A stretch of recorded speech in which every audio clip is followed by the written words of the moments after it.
Em destaque no Panorama CBN.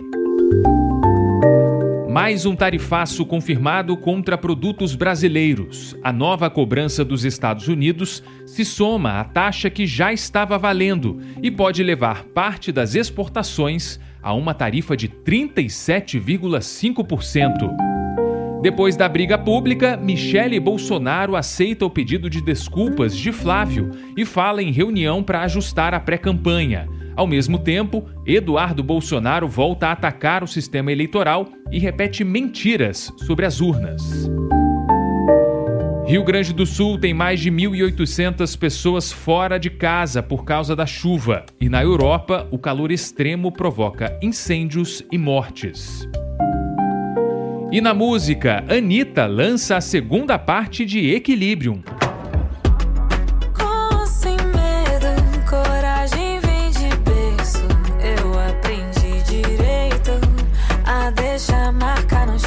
Um álbum cheio de ritmos brasileiros e participações de artistas consagrados como Maria Bethânia, Alceu Valença e Martinalha. Hoje é sexta-feira, dia 24 de julho, e o Panorama tá no ar. Ei, pessoal, muito obrigado pela sua companhia, você que está aqui comigo, querendo acompanhar as principais notícias do dia. Eu sou Gabriel Freitas e a partir de agora a gente passa pelas principais, viu, dessa sexta-feira.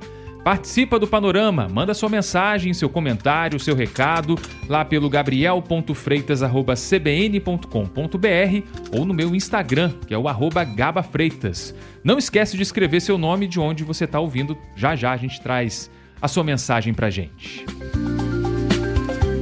Pessoal, tem mais um tarifaço confirmado, hein? Como a gente já vinha te avisando nas últimas edições do Panorama CBN, os Estados Unidos ativaram ontem mais uma taxa sobre produtos brasileiros. Agora é uma tarifa de 12,5%. Ela foi confirmada pelo governo Trump na quinta-feira, dia 23, ontem, portanto, e entrou em vigor na madrugada de hoje. Além do Brasil, outras 59 economias também foram sobretaxadas. Em parte delas, a cobrança é de 10%. No caso brasileiro, ficou em 12,5%. E agora a gente já sabe melhor como é que isso vai funcionar. Essa era uma dúvida importante, né? Porque desde quarta-feira, alguns produtos brasileiros já estavam pagando uma sobretaxa de 25% para entrar no mercado norte-americano. Agora, com essa nova cobrança, os produtos atingidos pelas duas medidas passaram a chegar aos Estados Unidos com uma tarifa acumulada de 37,5%, ou seja, é uma cobrança a mais mesmo. O argumento da Casa Branca é que a punição tem relação com supostas falhas do Brasil no combate à importação e à venda de produtos feitos com trabalho forçado. O governo dos Estados Unidos está afirmando que essa falta de rigor criaria concorrência desleal para trabalhadores e produtores dos Estados Unidos. O Brasil, claro, rechaçou a decisão. O governo Lula está acusando a Casa Branca de manipular uma pauta de direitos humanos para impor protecionismo comercial. No Planalto, a avaliação é que os Estados Unidos não tiveram a menor intenção de entender como funciona o sistema brasileiro de fiscalização do trabalho análogo à escravidão. Até porque, né, pessoal, o Brasil é considerado referência nesse tema pela Organização Internacional do Trabalho. E depois da confirmação de mais esse tarifaço, teve até uma mudança de tom por parte do Brasil. Porque quando a tarifa de 25% entrou em vigor, o governo brasileiro ainda estava evitando falar em retaliação logo de cara. A prioridade era manter a negociação aberta com Washington, você lembra? Quem falou muito sobre esse cuidado foi o próprio vice-presidente Geraldo Alckmin. E a gente te trouxe a fala dele nesse sentido em pelo menos 3 edições aqui do Panorama nessa semana. Agora o cenário ficou mais duro.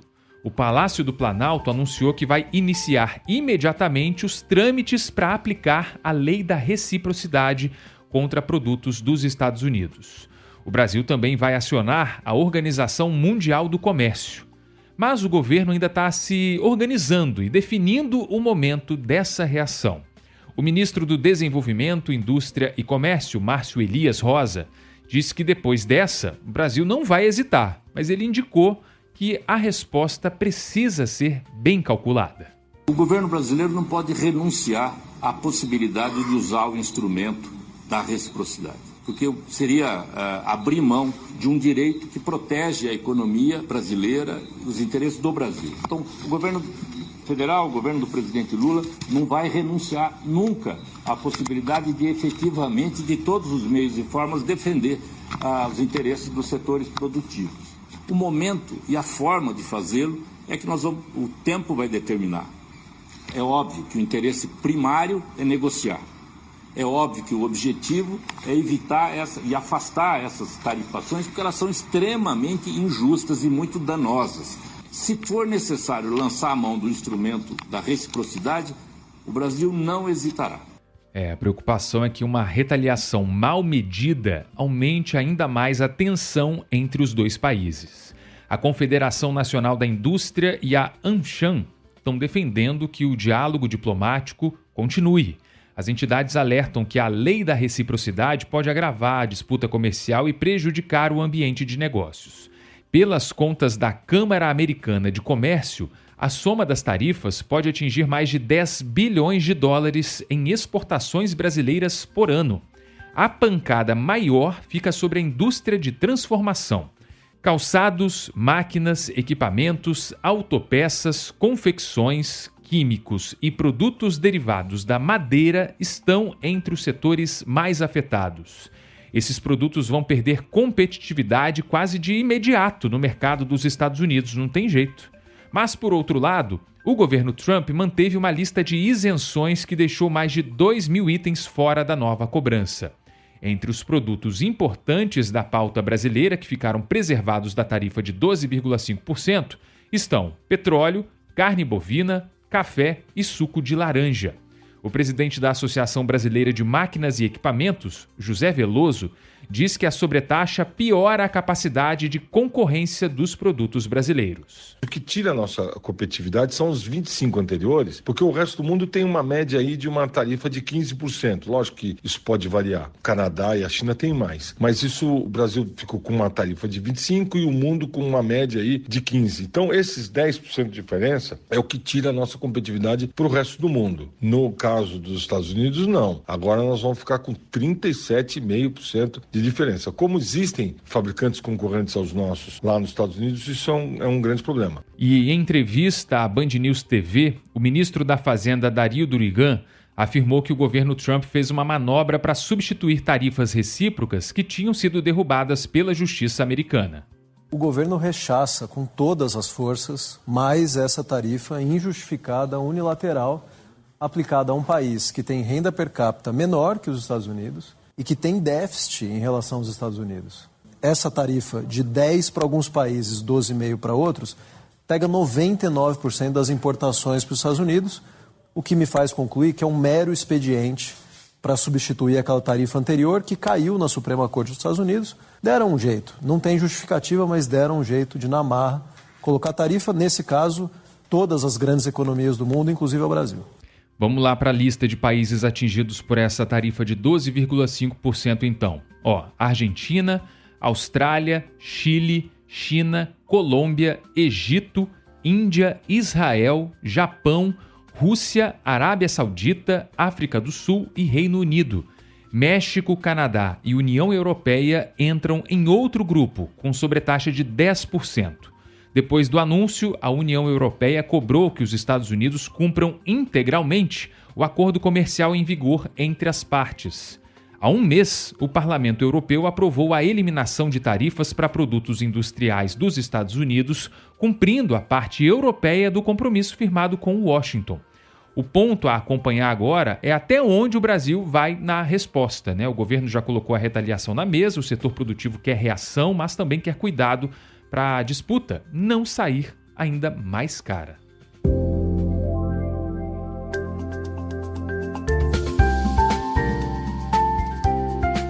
E se você mora nas ilhas de Porto Alegre ou tem família na região, atenção ao nível do Guaíba. A Defesa Civil do Rio Grande do Sul emitiu mais um alerta de risco, hein? Agora o alerta é alto para inundação nas ilhas e por causa da elevação do rio. O aviso vale até 5h30 da tarde dessa sexta-feira. Algumas famílias do bairro Arquipélago já tiveram que deixar as casas por causa da cheia. A orientação é evitar áreas de risco e procurar a Defesa Civil da cidade em caso de dúvida. Em emergência, os telefones são 190 e 193. Fique muito atento, viu, se você mora em Porto Alegre. No estado, o número de pessoas fora de casa subiu para mais de 1.800, entre desabrigados e desalojados. O balanço mais atualizado até o momento em que a gente começou a gravar essa edição do Panorama aponta danos em mais de 200 cidades do Rio Grande do Sul. A chuva até perdeu força em algumas regiões, mas os rios ainda estão em elevação. E é esse atraso entre a chuva e a resposta dos rios que mantém esse alerta de risco valendo para os moradores da região, principalmente em áreas mais baixas.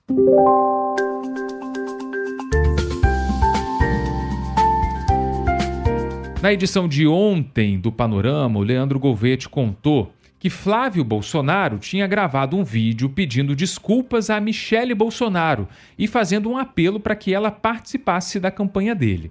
De ontem para hoje, veio a resposta dela. A ex-primeira-dama aceitou publicamente o pedido de desculpas do enteado, ela curtiu a publicação do Flávio e horas depois também gravou um vídeo. Ela propôs uma reunião para ajustar os detalhes da pré-campanha.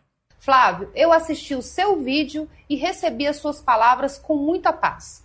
Todos nós cometemos erros, isso é humano, e o seu gesto de vir a público para pedir desculpas tem muito valor e poucos homens teriam coragem de fazer isso. O nosso propósito pelo bem do povo sempre foi maior do que desentendimentos. Por isso, aceito o seu pedido. Eu te desculpo. Vamos sentar, vamos conversar, ajustar os detalhes e juntos vamos reunir um grande exército de pessoas de bem para resgatarmos o nosso Brasil. O senador e pré-candidato à presidência tinha publicado um vídeo ontem reforçando o apelo para que a Michele caminhasse junto com ele na campanha. Eu quero mais uma vez me dirigir à Michele. Ninguém é perfeito, eu não sou perfeito e mais uma vez peço desculpas por alguns momentos que causaram desconforto. Como somos pessoas públicas, isso acaba sendo explorado pelos nossos opositores. Nunca foi minha intenção desrespeitar ninguém, ainda mais a esposa do meu pai. Então, Michele, renova aqui o convite para caminharmos juntos na missão de defender o Brasil e honrar o nosso maior líder, que é Jair Messias Bolsonaro. Será que essa paz foi selada mesmo? Essa reaproximação foi articulada pelo presidente do PL, o Valdemar Costa Neto. Isso às vésperas da Convenção Nacional do Partido, que está marcada para esse sábado em São Paulo. Na cúpula bolsonarista, a avaliação é que a briga precisava sim ser estancada o quanto antes. O Flávio quer chegar à convenção com uma imagem de unidade, principalmente entre o eleitorado feminino, onde a Michele tem muita força. A indisposição entre os dois estava se arrastando há muitas semanas. A Michele tinha publicado um vídeo dizendo que foi humilhada pelo Flávio numa discussão sobre o palanque do PL lá no Ceará, o partido que vai apoiar Ciro Gomes no estado, que é uma decisão que ela criticou bastante, e agora teve esse aceno público dos dois lados, Mas isso ainda não significa a presença garantida da Michele lá no evento do PL, viu? A ex-primeira-dama não deve ir à convenção lá em São Paulo porque ela precisa ficar em Brasília para cuidar do Jair Bolsonaro, que está em prisão domiciliar. Mas vai saber, Pode ser que ela apareça sim. E há nomes da direita apontando que se a Michele for anunciada como vice do Flávio, a situação do senador, que não é nada boa nessa pré-campanha, poderia melhorar e dar um fôlego na disputa, Até porque essa situação do Banco Master também, esses escândalos todos, fizeram com que o nome dele caísse nas pesquisas também. A gente só não sabe se essa paz aparente nas redes sociais vai se sustentar na vida real. O teste político vem agora na campanha. E tem mais um desdobramento naquele caso do filme Dark Horse, sobre a trajetória política de Jair Bolsonaro. Só que agora o ponto não é só a investigação aberta lá no Supremo Tribunal Federal, não. Isso a gente já trouxe aqui no Panorama. A novidade é que o Flávio Bolsonaro prometeu prestar contas do financiamento do filme em 30 dias. A promessa foi feita no dia 19 de maio. O prazo acabou, Já passou mais de um mês desde o fim desse prazo e até agora a prestação de contas não foi apresentada publicamente. o caso ganhou uma nova frente lá no Supremo. O ministro André Mendonça autorizou a abertura de um inquérito da Polícia Federal para investigar suspeitas de lavagem de dinheiro e evasão de divisas no financiamento do filme. A investigação está mirando um repasse de 61 milhões de reais feito por uma empresa ligada ao Daniel Vorcaro, que é o banqueiro dono do Banco Master, que foi liquidado depois de todo aquele escândalo. Os investigadores estão querendo entender o caminho desse dinheiro.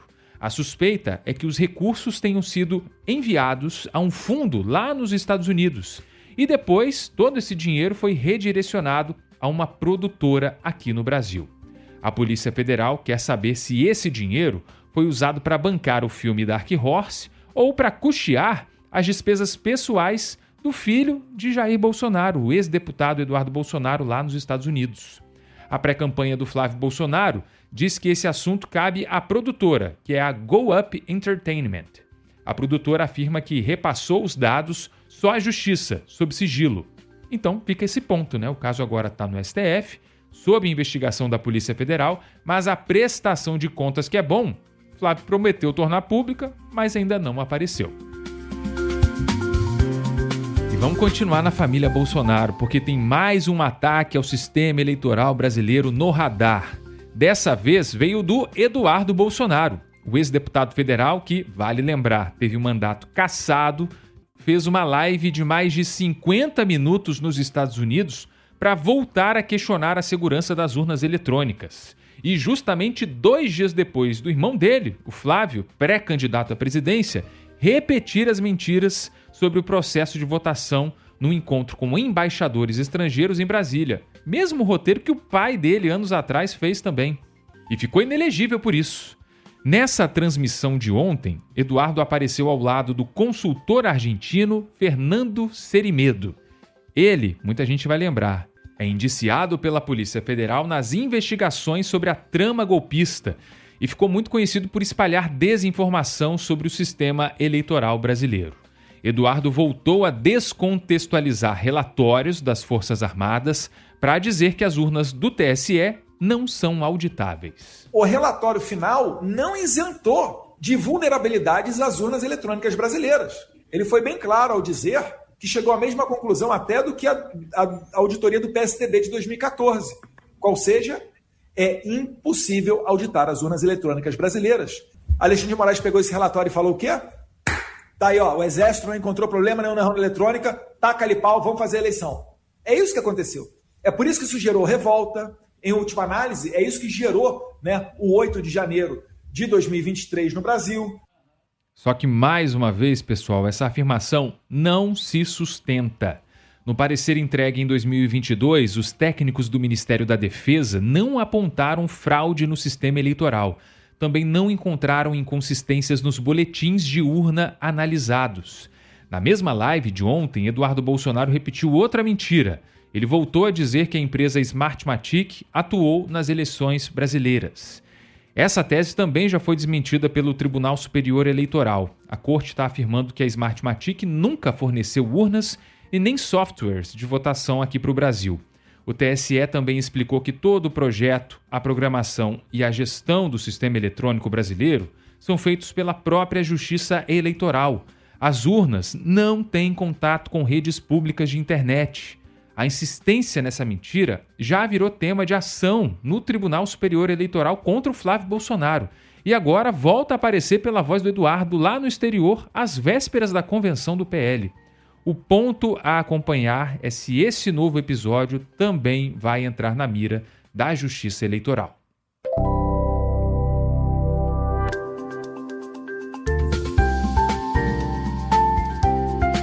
Mudando de assunto, olha, quase 2 anos depois da queda do avião da Voipaz em Vinhedo, no interior de São Paulo, as famílias das vítimas decidiram levar o caso à justiça numa ação coletiva por danos morais. A associação que reúne parentes dos mortos vai acionar a companhia aérea, a fabricante ATR e a Agência Nacional de Aviação Civil. O acidente foi muito grave, Matou 62 pessoas em agosto de 2024. A decisão das famílias veio depois do relatório final do CENIPA, o Centro de Investigação e Prevenção de Acidentes Aeronáuticos, apontou 19 fatores que contribuíram para a queda do avião.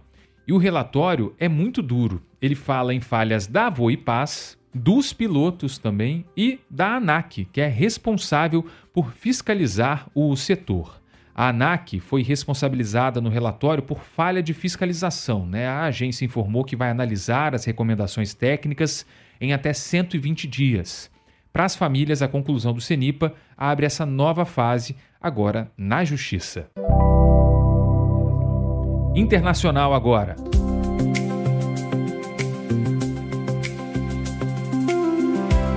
Olha, o sul da Europa está vivendo mais um episódio extremo de calor, fogo e também de muita gente tendo que deixar suas casas em massa.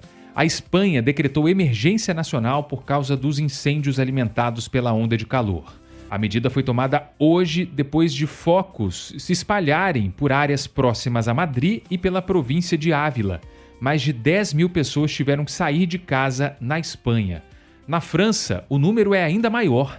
Incêndios no sudoeste do país obrigaram dezenas de milhares de pessoas e turistas a deixar áreas de risco. As temperaturas passaram dos 40 graus em várias regiões da Europa nessa quinta-feira. Em partes da Espanha, chegaram perto de 44 graus. E o tamanho da destruição já chama a atenção nos dados de satélite. De acordo com o sistema europeu EFES, analisado pela agência France Press, 2026 já é o segundo ano com a maior área queimada da União Europeia desde o início da série histórica, que começou há 20 anos. Nos últimos dias, 3 bombeiros morreram no combate às chamas, 2 na França e 1 na Itália. Bora falar de futebol, porque o Corinthians fechou a 19ª rodada do Brasileirão com vitória tranquila em casa. O time venceu o Remo por 3-0 na Neoquímica Arena. Em jogo atrasado pela 4ª rodada, o Botafogo e o Vitória ficaram no 0-0.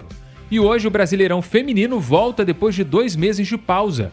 4 jogos abrem a 13ª rodada. O Flamengo enfrenta o Grêmio, o América Mineiro pega o Santos, o Internacional joga contra o Fluminense e o Cruzeiro encara o São Paulo, num duelo direto dentro do G8. Pela Copa Sul-Americana, o Grêmio saiu em desvantagem nos play-offs das oitavas de final. O time perdeu por 3-2 para o Bolívar na altitude de La Paz. A volta vai ser na próxima quinta-feira, na Arena, em Porto Alegre. O Grêmio precisa vencer por 2 gols de diferença para avançar sem disputa de pênalti.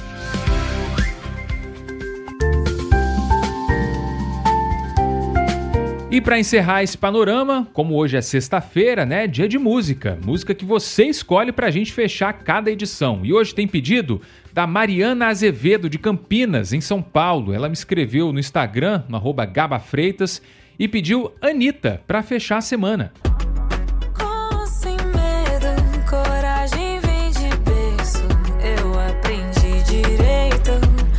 Deixa a marca no chão. Foi no teu peito que eu morei primeiro. Nos teus olhos vejo o poder da criação. Linda música, uma das muitas, né, desse novo álbum, o Equilibrium Parte 2. Ela diz que gostou dessa mistura de ritmos brasileiros. O pedido da Mariana foi dessa música que a gente está ouvindo agora. Linda demais. Boa escolha, Mariana. O novo álbum da Anitta saiu ontem, tem 17 faixas. É a segunda parte do projeto Equilibrium, né? Que aprofunda essa fase mais brasileira, mais espiritual da cantora. Tem samba, tem forró, reggae, funk também, né? Bossa nova e até pop. E tem também uma lista de grandes participações. Alceu Valença, Martinalha, Mestrinho, MC Tá, Alexandre Carlo, Grupo Ofá, Maria Bethânia, vários outros artistas. A música que a Mariana pediu fala dessa ideia de proteção também, né? E foco no poder da matriarca de cada família, das mães. Sem medo, coragem vem de berço. Eu aprendi direito a deixar marca no chão. E tem uma outra música que a gente separou também do Equilibrium 2, não é, Alerte Afonso? Com as pedras no caminho eu faço pedreira. Contra uma olhada do banho de aroeira. Você pode tentar mais comigo, ninguém pode atrás da minha porta, espada de São Jorge. E é um álbum visual também. Fica a nossa recomendação para que você ouça e assista. Tá tudo publicado lá no Globoplay e também no YouTube. E ao som da Anitta, deixa eu ler aqui 2 mensagens que chegaram por aqui. O Juan Carlos, ele é argentino, pessoal. Ele mora no Rio Grande do Norte, mandou o bom dia dele. Tá dizendo que escuta todos os dias as principais notícias com o Panorama CBN. Valeu demais, Juan Carlos. Ontem a gente também falou do Romano Lopes, né, que é cubano, mora nos Estados Unidos, estuda português para estrangeiros e diz que o Panorama ajuda nesse aprendizado. Então, que orgulho pra gente também, né, Laerte Afonso? Muito bom. Vamos embora então, hoje é sexta-feira, aproveite seu final de semana, mas fique atento no noticiário, tem toda a atualização do que a gente trouxe aqui e muito mais com o Leandro Gouveia hoje à noite na edição da noite do Panorama CBN. Tchau, tchau pessoal, aproveite seu fim de semana, segunda-feira tô de volta, até mais!